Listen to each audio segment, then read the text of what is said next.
सब विधायक साथियों के लिए सदैव खुले थे, खुले हैं और सदैव खुले रहेंगे। आइए बैठकर वार्तालाप कीजिए। अगर कोई समस्या है तो श्रीमती सोनिया गांधी जी और राहुल गांधी जी के नेतृत्व में हम उस समस्या का निदान निकाल लेंगे। परंतु व्यक्तिगत प्रतिस्पर्धा के चलते कांग्रेस पार्टी की सरकार को अस्थिर करना या राजस्थान के लोगों ने जो 5 साल के लिए भारतीय राष्ट्रीय कांग्रेस को चुना है उसको कमजोर करना ना वाजिब है, ना उचित है और ना लोगों की सेवा और निष्ठा के अनुरूप है। इसलिए एक बार फिर मैं सब विधायक मित्रों से यह आग्रह करूंगा, कांग्रेस विधायक दल की बैठक में शामिल हों, अपना पक्ष पार्टी की फोरम पर रखें, ना कि पार्टी की फोरम के बाहर, और हर चीज का हल निकालने के लिए हम खुले मन से तैयार हैं। धन्यवाद। एक बात मैं और जोड़ना चाहूंगा और फिर आपका सवाल लूंगा। कुछ देर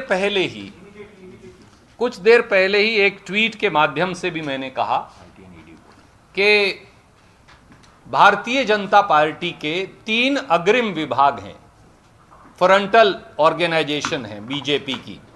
एक फ्रंटल ऑर्गेनाइजेशन है इनकम टैक्स डिपार्टमेंट, एक है एनफोर्समेंट डायरेक्टरेट और एक है सीबीआई।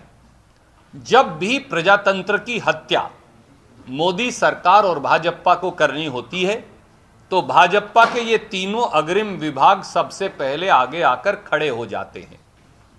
कल देर रात और आज सुबह से भाजपा के वो अग्रिम विभाग एक बार फिर राजस्थान की वीर भूमि पर कायरता दिखाने के लिए उतर आए हैं, दुर्भावना और गलत मंशा से। कांग्रेस पार्टी के साथियों पर आज सुबह से ही मोदी सरकार ने, प्रधानमंत्री जी ने, अमित शाह जी ने और भाजपा सरकार ने इनकम टैक्स की रेड शुरू करवा रखी है कांग्रेस के पदाधिकारियों पर एक बात जान ले मोदी सरकार, अभी इनकम टैक्स आया है, फिर ईडी आएगी, क्योंकि पैसे के बल पर भी, सत्ता के बल पर भी वो राजस्थान की चुनी हुई सरकार को और राजस्थान के बहादुर विधायकों की निष्ठा को नहीं खरीद पा रहे थे, तो अब उन्होंने इनकम टैक्स और ईडी को वो ले आए हैं। ईडी अभी नहीं आया है तो दोपहर तक आ जाएगा और सीबीआई कितनी देर में आएगी ये आप खुद निर्णय कर लीजिएगा। हम भाजपा के इस दुर्भावना, रंजिश और बदले की भावना से इनकम टैक्स और ईडी के पीछे खड़े होकर वार करने की इस पूरी प्रक्रिया की कड़े शब्दों में निंदा करते हैं। भाजपा लोकतंत्र को की मंडी में खरीदने की कितनी भी कोशिश करे, राजस्थान की बहादुर धरती उनकी हर इस प्रकार के षड्यंत्र को विफल करने वाली है। धन्यवाद।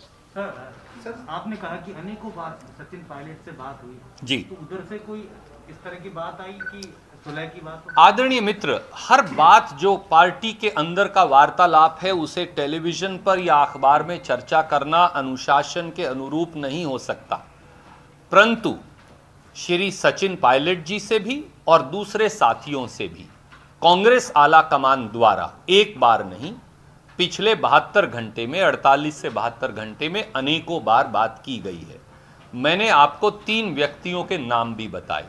कांग्रेस के संगठन प्रभारी महासचिव श्री केसी वेणुगोपाल जी द्वारा, कांग्रेस कार्य समिति के एक सबसे वरिष्ठ सदस्य जो पूर्व केंद्रीय मंत्री हैं उनके द्वारा, और कांग्रेस आला कमान के द्वारा उनसे कई बार वार्तालाप हुई है और कहा गया है कि खुले मन से अगर आपका कोई मतभेद है तो आप आकर उसे पार्टी की फोरम पर रख सकते हैं।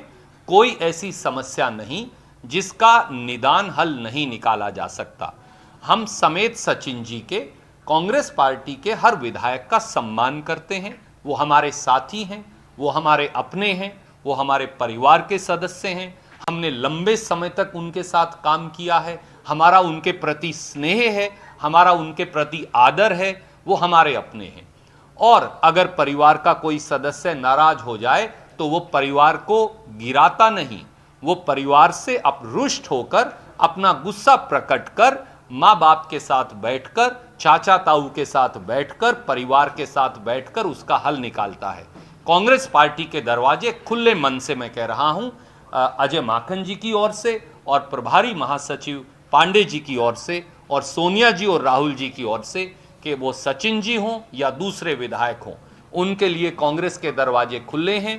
पार्टी फोरम पर अपनी बात रखें, हम उनकी बात, हर बात का हल निकालने के लिए खुले मन से तैयार हैं। रणदीप जी, अभी आपने सचिन जी समेत तमाम विधायकों से अपील की है।